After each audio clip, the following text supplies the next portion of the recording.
What up, brothers? Coming at you today with a how-to video on how to pressure test a water cooling system. So right now I just got a leak on my car, so I'm about to replace the radiator because I know that's what the issue is, but I figured I'd take this time to do a how-to video on how to test a water system. So you definitely have to have some tools here in order to do that. There's definitely some other ways to do it, but this is the best way to find out exactly where it's coming from. This is the kit that I have. It's from Cowhawk.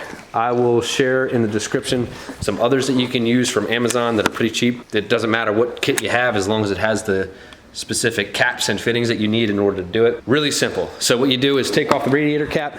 Now this car is an 06 STI WRX, and what we're doing, it has two different caps, but we're just gonna pressure test on the lower one here. So obviously first remove this one, and then here we are gonna go over to our tool. So like I said, you have the various caps. So they have the traditional old school style caps, or the ones with the reservoir caps with like the newer Chevrolets or Hondas or pretty much anything else. So this is the guy that we're gonna be needing today for this car. So put the fitting on there just like you would a regular radiator. And then we got to grab our pressure tester here. And with this one specifically, this collar here you use to release it, but it's already released, and all you do is push it down on, and it is attached. Now that we have our pressure tester hooked up, what I'm going to do is use the hand pump. I'm not going to show you because I need both hands for that, but I'm going to continue to pump it up.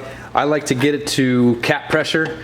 These ones are about 16 psi, because if I'm really pushing it, I'll go over pressure just to make sure I find a leak, but generally I'll just go to whatever the system regulates at. So that's what we're gonna do right now.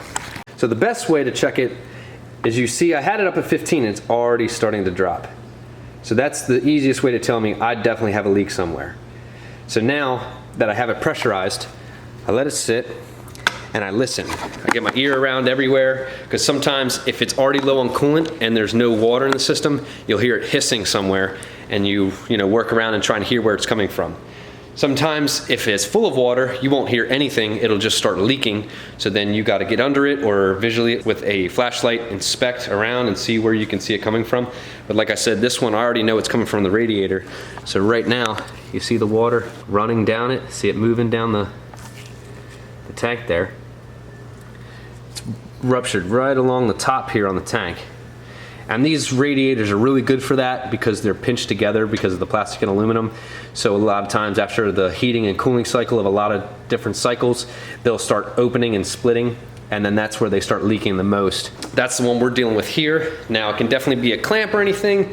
Like I said, you get under it, you see where it's coming from, and then just go from there as far as inspecting that area, trying to find out what kind of water hoses are around there. Sometimes it's the water pump that's leaking, the seal or the snout, so you try and see if that's the issue too. But that's the easiest way to inspect and check your cooling system for a leak. If you guys have any questions, let me know. I always like answering them, and I'll catch you guys on the next one. Later.